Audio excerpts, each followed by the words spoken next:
आकाशवाणी मध्य प्रदेश से प्रस्तुत हैं प्रादेशिक समाचार।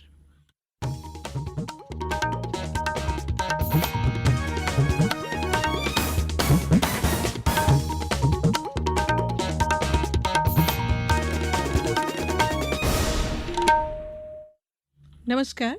समाचारों के साथ मैं धारणा सचदेव। सबसे पहले इस बुलेटिन के मुख्य समाचार। प्रदेश के विभिन्न शासकीय विभागों में 1 लाख पदों पर की जाएगी भर्तियां। दुष्कर्म पीड़ित नाबालिग बच्ची को सरकार कानूनी और आर्थिक मदद सहित देगी विभिन्न सुविधाएं। 5वें राष्ट्रीय जल पुरस्कार में इंदौर जिले को पश्चिमी क्षेत्र में मिला प्रथम स्थान। और प्रदेश के 3,44,000 किसानों ने कराया सोयाबीन उपार्जन के लिए पंजीयन। अब समाचार विस्तार से। प्रदेश के विभिन्न शासकीय विभागों में 1 लाख पदों पर भर्तियां की जाएंगी। दिसंबर तक इसकी प्रक्रिया शुरू हो जाएगी। यह पद अलग अलग विभागों में चिन्हित किए गए हैं। उप मुख्यमंत्री राजेंद्र शुक्ल ने जानकारी देते हुए बताया कि मुख्यमंत्री डॉ मोहन यादव की अध्यक्षता में आज हुई मंत्री परिषद की बैठक में यह निर्णय लिया गया।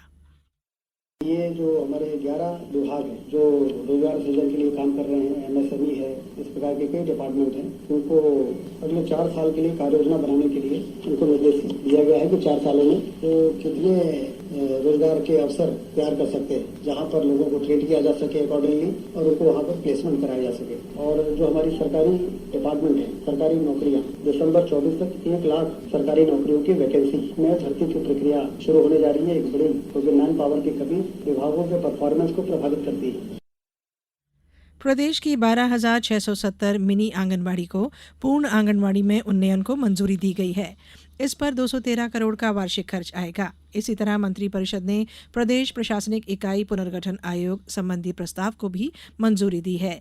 यह आयोग आगामी 4 माह में सभी जिलों का दौरा करेगा। आयोग का सदस्य सेवानिवृत्त IAS अधिकारी मनोज कुमार श्रीवास्तव और मुकेश कुमार शुक्ला को बनाया गया है। राज्य मंत्री परिषद की बैठक में आज दुष्कर्म पीड़ित नाबालिग बच्ची को सरकार द्वारा विभिन्न सुविधा दिए जाने का निर्णय लिया गया। इसमें पीड़ित को शिक्षा, पुलिस सहायता, मातृत्व और नवजात शिशु देखभाल, मनोवैज्ञानिक परामर्श, कानूनी सहायता, स्वास्थ्य बीमा, देखरेख संस्थानों में आश्रय आदि की सुविधा शामिल है। इस योजना में लाभ प्राप्त होने के लिए FIR की प्रति होना आवश्यक नहीं होगा।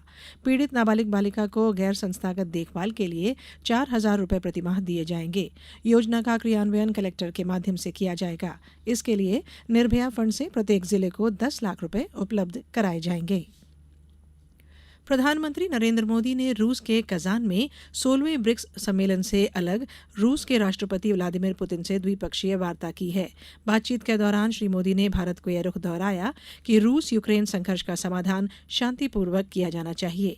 उन्होंने कहा कि सम्मेलन के लिए कजान जैसे सुंदर शहर की यात्रा का अवसर मिला है। 15 वर्षों में ब्रिक्स ने अपनी एक विशेष पहचान बनाई है और अब विश्व के अनेक देश इससे जुड़ना चाहते हैं। कल मैं ब्रिक्स समिट में भाग लेने के लिए उत्सुक हूं। प्रधानमंत्री कल से शुरू हो रहे 2 दिवसीय ब्रिक्स सम्मेलन में भाग लेने के लिए कजान गए हैं। सम्मेलन का विषय है न्याय संगत वैश्विक विकास और सुरक्षा। प्रदेश के 2 विधानसभा निर्वाचन क्षेत्रों में उपनिर्वाचन के लिए नामांकन पत्र दाखिल करने की प्रक्रिया जारी है।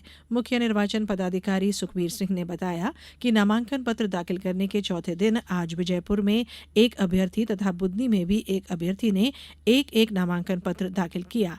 गत 18 अक्टूबर से अब तक दोनों विधानसभा क्षेत्रों में कुल 3 उम्मीदवार नामांकन पत्र जमा कर चुके हैं। समाचारों में वक्त है एक ब्रेक का।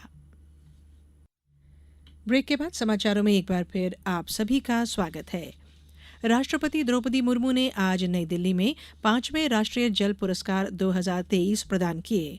यह पुरस्कार 9 श्रेणियों में 38 विजेताओं को दिए गए। इनमें सर्वश्रेष्ठ राज्य, जिला, ग्राम पंचायत, शहरी स्थानीय निकाय, सर्वश्रेष्ठ जल उपयोगकर्ता संघ और सर्वश्रेष्ठ नागरिक समुदाय शामिल हैं। सर्वश्रेष्ठ राज्य की श्रेणी में प्रथम पुरस्कार उड़ीसा को, द्वितीय पुरस्कार उत्तर प्रदेश को और तृतीय पुरस्कार संयुक्त रूप से गुजरात और पुदुचेरी को दिया गया। 5वें राष्ट्रीय जल पुरस्कार में इंदौर जिले को पश्चिमी क्षेत्र में सर्वश्रेष्ठ जिला श्रेणी में प्रथम स्थान मिला है। आज इंदौर कलेक्टर आशीष सिंह और नगर निगम कमिश्नर शिवम वर्मा ने यह पुरस्कार ग्रहण किया। और ब्यौरे के साथ पेश है यह रिपोर्ट। इंदौर जिले ने जल संरक्षण में बेहतरीन काम किया है। यहाँ नदियों को पुनर्जीवित किया गया है। वाटरशेड ट्रीटमेंट के तहत 841 लीच पिट और 451 सोक पिट का निर्माण किया गया है। इंदौर नगर निगम ने 1 लाख घरों में rooftop rain water harvesting system लगाए हैं। पुष्कर धरोहर समृद्धि अभियान के तहत 462 पुरानी जल संरचनाओं का नवीनीकरण किया गया है। किसानों को स्प्रिंकलर, ड्रिप और पाइपलाइन जैसी कई सुविधाएं भी दी गई हैं। हरियाली महोत्सव के दौरान जिले में 20 लाख पौधे लगाए गए। इंदौर जिले ने जल संरक्षण में अद्भुत मुकाम हासिल किया है। प्रदेश के 3,44,000 किसानों ने सोयाबीन उपार्जन के लिए पंजीयन कराया है। सोयाबीन की उपार्जन प्रक्रिया 25 अक्टूबर से शुरू होगी। न्यूनतम समर्थन मूल्य 4,892 रुपये प्रति क्विंटल की दर पर सोयाबीन की खरीदी होगी। आगामी 22 नवंबर से मोटा अनाज, ज्वार और बाजरा का और 2 दिसंबर से धान का उपार्जन होगा। राज्य सरकार ने किसानों को 0% ब्याज दर पर अधिकतम 3 लाख रुपए तक अल्पकालीन कृषि ऋण उपलब्ध कराने का फैसला किया है। वहीं किसान क्रेडिट कार्ड योजना के अंतर्गत प्रदेश में 65,83,726 किसानों को कार्ड बनाकर जारी किए गए हैं। पुदुचेरी में आयोजित 40वीं सीनियर राष्ट्रीय ताइक्वांडो चैंपियनशिप में मध्य प्रदेश ताइक्वांडो अकादमी भोपाल के खिलाड़ियों ने कुल 6 पदक जीते हैं। इसमें 1 स्वर्ण, 1 रजत और 4 कांस्य पदक शामिल हैं। खास बात यह है कि 7 साल के लंबे अंतराल के बाद मध्य प्रदेश ने इस चैंपियनशिप में स्वर्ण पदक हासिल किया और पुरुष वर्ग में दूसरा स्थान प्राप्त किया है। मध्य प्रदेश राज्य घुड़सवारी अकादमी के 17 खिलाड़ियों ने जूनियर नेशनल घुड़सवारी क्वालिफायर 2024 में अपने प्रदर्शन से योग्यता साबित की है। इन खिलाड़ियों ने ड्रेसाज और जंपिंग की विभिन्न श्रेणियों में उत्कृष्ट प्रदर्शन किया और राष्ट्रीय प्रतियोगिताओं के लिए अपनी जगह पक्की की। अब कुछ समाचार संक्षेप में। जबलपुर विकास प्राधिकरण के सीईओ और अन्य द्वारा सरकारी जमीन को फर्जी दस्तावेज के जरिए बेचने के मामले में आईओडब्ल्यू ने सीईओ समेत 6 पर केस दर्ज किया है। नीमच में केंद्र सरकार की अटल भूजल योजना के तहत सभी ग्राम पंचायतों में 5 नवंबर से 15 नवंबर तक जल चौपाल आयोजित की जाएगी। रतलाम जिले में जिला किसान कल्याण कृषि विकास विभाग ने जिले के किसानों से अपील की है कि किसान जितनी जरूरत है उससे ज्यादा उर्वरक का इस्तेमाल न करें। इससे न केवल फसलों को बल्कि मिट्टी को भी नुकसान होता है। नर्मदापुरम जिले में खाद्य विभाग के अलावा नापतौल विभाग द्वारा त्योहारों में विशेष जांच अभियान चलाया जा रहा है। इसके तहत अभी तक 20,73,000 रुपए से अधिक राशि का राजस्व प्राप्त किया गया है। बैतूल जिले में 18 वर्ष से कम उम्र के बच्चों के लिए बाल भिक्षावृत्ति की रोकथाम और जागरूकता के लिए विशेष अभियान चलाया जा रहा है। अशोकनगर जिले में भूमाफिया के खिलाफ अभियान चलाया जा रहा है। इसी के तहत आज ग्राम पंचायत अथाईखेड़ा गौशाला की लगभग 4.25 हेक्टेयर भूमि कब्जे से मुक्त कराई गई।